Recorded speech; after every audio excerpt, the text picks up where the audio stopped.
Hello friends, मैं ਤੁਹਾਡੀ friend Parminder ਅੱਜ ਤੁਹਾਡੇ ਨਾਲ टास्क 1 डिस्कस ਕਰਨ ਜਾ ਰਹੀ ਹਾਂ। फ्रेंड्स मेरा टास्क 1 ਜੇ ਕਿਸੇ ਨੂੰ ਪਸੰਦ ਆਵੇ ਤਾਂ ਲਾਈਕ ਸ਼ੇਅਰ ਜ਼ਰੂਰ ਕਰਿਓ ਤੇ ਮੇਰੀ ਇਹੀ ਕੋਸ਼ਿਸ਼ ਰਹੂਗੀ ਕਿ ਤੁਹਾਨੂੰ ਮੈਂ टास्क 1 ਬਹੁਤ ਹੀ ਆਸਾਨ ਤਰੀਕੇ ਨਾਲ ਸਿਖਾ ਸਕਾਂ। ओके फ्रेंड्स, चलो आप टाइम ਨੂੰ ਵੇਸਟ ਨਾ ਕਰਦੇ ਹੋਏ फ्रेंड्स स्टार्ट करते हैं जी। ਪਹਿਲਾਂ ਆਪਾਂ टास्क 1 देख लीए कि टास्क 1 है की है। फ्रेंड्स देखो अपना टास्क 1 है जी लाइन ग्राफ, ठीक है। ਇਹਦੇ ਵਿੱਚ ਆਪਾਂ ਦੱਸਣਾ ਕੀ ਹੈ, ਪਹਿਲਾਂ ਆਪਾਂ ਸਟੇਟਮੈਂਟ ਪੜਾਂਗੇ, ठीक है।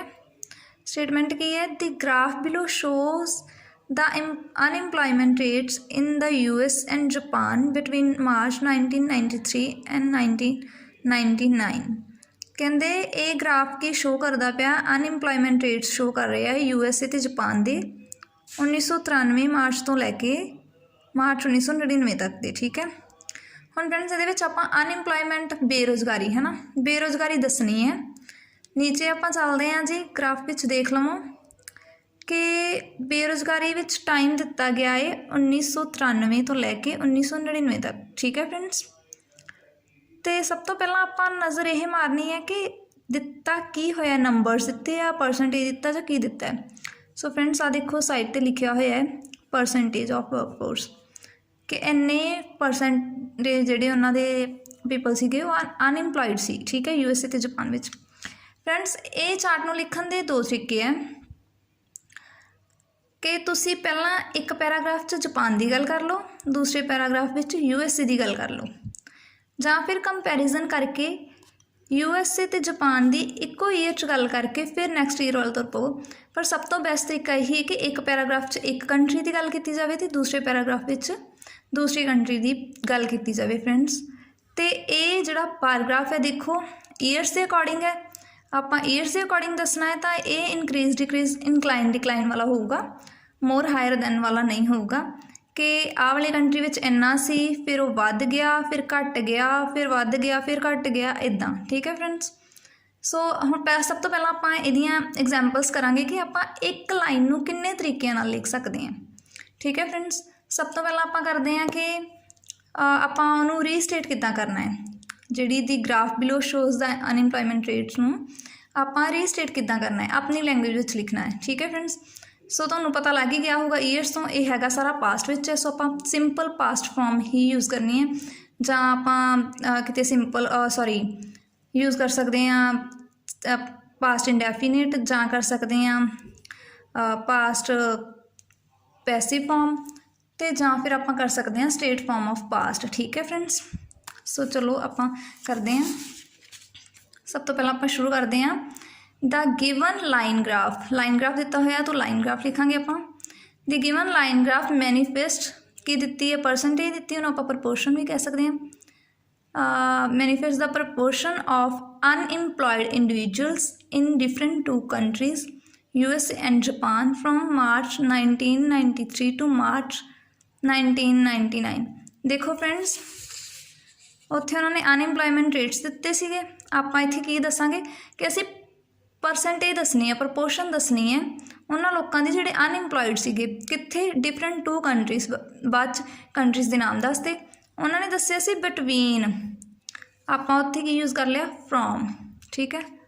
बिटवीन दे नाल हमेशा एंड यूज़ हुंदा है तो फ्रॉम नाल टू हुंदा है, ठीक है फ्रेंड्स। ये नाल अपना चेंज हो गया लैंग्वेज, ठीक है।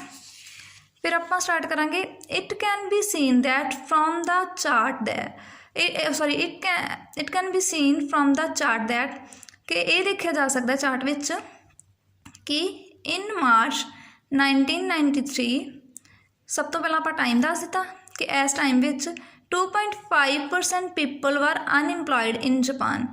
इन्ने परसेंट जिहड़े लोग सीगे कि वो अनएम्प्लॉयड सीगे जापान विच, ठीक है फ्रेंड्स। इस लाइन में आप एक होर तरीके नाल लिख सकते हैं जिहड़ा कि the proportion of workless individuals was 2.5% in Japan in March 1993 कि वर्कलैस लोगों की परसेंटेज कितनी सीगी 2.5 सीगी जापान विच मार्च 1993 विच।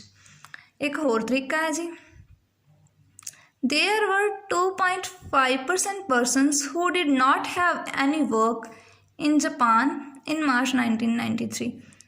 कहते इत्थे की है इन्ने परसेंट लोग है जिन्होंने कोई काम नहीं सी जापान विच आ वाले समय, ठीक है। चौथा तरीका लिखण दा इहनूं यह है कि जापान हैड इन्ने % लोग हू वर जॉबलैस इन्ने टाइम 'ਚ, ठीक है। हुण कंट्री का नाम तुसीं कंट्री के अकॉर्डिंग चेंज करना है, जो भी उन्होंने दिता होगा मटीरियल उहदे अकॉर्डिंग ते टाइम, ठीक है। 4 तरीके आ एक लाइन नूं ही लिखण दे फ्रेंड्स, ठीक है।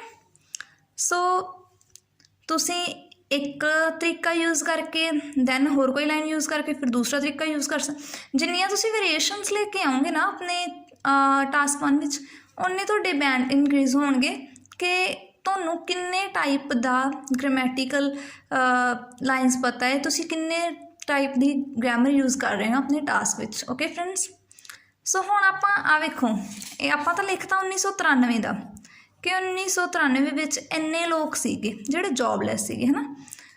अगे की हो गया, ये वध गया, सो आपां इनक्रीज डिक्रीज वाली लाइन यूज़ करांगे। वो की होगी जी, इट इनक्रीजड जां डिक्रीजड, जो भी वधिया जां घटिया तुसीं अपने अकॉर्डिंग देखना। इत्थे इनक्रीज होया जी, इट इनक्रीजड ड्रास्टिकली, एकदम यह वध गया टू 4.0% तक इन मार्च 1994। भी इन्ने टाइम विच 1 साल बाद इन्ना इहदे विच इनक्रीज आ गया, ठीक है। इसे लाइन नूं दूसरे तरीके नाल तुसीं लिखोगे, there was a drastic incline to इन्ने %, जिन्नी परसेंटेज होगी इन आ वाला टाइम, जो भी टाइम होगा 1994 95 जिन्ना भी होगा। तीसरा तरीका है जी, this proportion rose up to इन्ने %, टाइम बाद च मैंशन कर देना भी ये वाली प्रपोर्शन जी वध गई इन्ने % तक, ठीक है फ्रेंड्स। अगे मैं थोड़ी जी वकैब दी है जी थोनों, तुसीं वकैब चेंज कर करके लाओगे तो भी इनहैंस होंगे तुहाडे स्कोर। वधना हुंदा increase, incline, rise, go up, surge, boost up, shoot up. ये फर्स्ट फॉर्म है, जे तुसीं सैकेंड फॉर्म लानी है तो increase, inclined, rose, went up, surged, boost up, shoot up, ये सेम ही रहिंदा है। इन्हां दी second form third form change नहीं हुंदी। घटना हुंदा है जी decrease, second form decrease, decline, declined, go down, went down, fall down, fell down, reduce, reduced, drop, dropped, ठीक है। एकदम वध जाना, एकदम जिथे एकदम वधदा जां एकदम घटदा है ना, आपां ओह कवांगे। एकदम वधना ड्रास्टिकली, ठीक है। Decreased drastically, decreased dramatically, decreased sharply, decreased rapidly, decreased greatly. तो जिथे लगातार वधदा जांदा जां घटदा जांदा उत्थे आपां कवांगे इनक्रीज्ड कॉन्टीन्यूसली जां डिक्रीज्ड कॉन्टीन्यूसली, इनक्लाइन, डिक्लाइन, जो भी तुसीं यूज़ करना चाहो तुसीं कर सकते हैं फ्रेंड्स। तो हुण आपां करांगे पैराग्राफ। मैं एक पैराग्राफ बना के दिता होया है सारियां लाइनां नूं अलग अलग तरीके नाल यूज़ करके, ताकि तुहानूं आसानी हो सके कि किद्दां तुसीं इहनूं लिख सकते हैं। पूरे चार्ट नूं किवें लिखोगे, अलग अलग लाइन अलग अलग जगह ते यूज़ करके। ओके फ्रेंड्स, देखो जी आपां हुण देखते हैं कि पैराग्राफ नूं किवें लिखिया। It can be seen from the chart that in March 1993 2.5% people were unemployed in Japan. ये आ गई जी अपनी फर्स्ट लाइन, ठीक है। तो फर्स्ट लाइन तो बाद आपां की कहांगे कि वध गया इन्ने % तक, ठीक है। It increased to 4.0% in March 1994, ठीक है। फिर सैकेंड वेरिएशन आप लियावांगे देयर वाली लाइन लाके, there was a sharp rise to nearly 5% in March 1996। 1996 तक की है बहुत तेज़ी नाल इहदे विच राइज आया, यह वधिया इन्ने % तक, ठीक है। फिर आपां वेरिएशन ले आंदी, आ वाली लाइन का तरीका चेंज कर दिता। Japan had 3.5 people who were jobless in 1993। Japan विच किन्ने लोग सी, इन्ने सीगे जिहड़े जॉबलैस सीगे। फिर आपां दूसरी लाइन यूज़ कर ली, this proportion rose up to approximately इन्ने % नैक्सट ईयर। अगले साल ये परसेंटेज लगभग इन्नी वध गई, ठीक है। फिर तो वेरिएशन ले आवांगे पहली लाइन का ही लिखण का होर तरीका, the percentage of workless individuals was 5% in Japan in 1998। 1998 विच किन्ने जॉबलैस सी, इन्ने सीगे, ठीक है। It decline to 4.5 in March 99। ये फिर तो की है डिक्लाइन हो गया, ठीक है फ्रेंड्स। सो ਆਪਾਂ ਇਹਨਾਂ ਵਿੱਚ ਨਾ ਹਰ ਇੱਕ ਲਾਈਨ ਅਲੱਗ-ਅਲੱਗ ਤਰੀਕੇ ਨਾਲ ਯੂਜ਼ ਕੀਤੀ ਹੈ ਤਾਂ ਕਿ ਕੋਈ ਵੀ ਇਹਦੇ ਵਿੱਚ ਵੇਖੋ ਲਾਈਨ ਰਿਪੀਟ ਨਹੀਂ ਹੋਈ ਆ, ਲਾਸਟ ਤੇ ਆ ਕੇ ਇੱਕ ਲਾਈਨ ਰਿਪੀਟ ਹੋਈ ਆ ਕਿਉਂਕਿ ਇੰਨਾ ਕੁ ਚੱਲ ਜਾਂਦਾ ਹੈ। पर ਆਪਾਂ ਇੱਕੋ ਹੀ ਲਾਈਨ ਇਟ ਇਨਕਲਾइन ਇਟ डिक्रीज्ड है ना इट ला के यूज़ करी जावांगे तो अपना वो इफैक्टिव नहीं बनूगा है ना चार्ट, टास्क 1 अपना इफैक्टिव नहीं होगा। जे आप वेरीएशनस लिया के अलग अलग लाइना लिखांगे तो उही अपना 6 बैंड्स का जिहड़ा है ना टारगेट हुंदा ना वो अपना 9 बैंड्स तक पहुँच जूगा।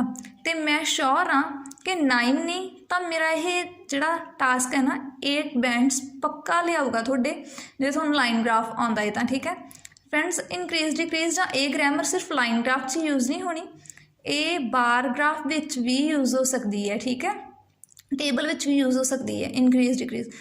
बाकी फ्रेंड्स जे तुहानूं वीडियो पसंद आवे तां लाइक शेयर जरूर करियो। Thank you.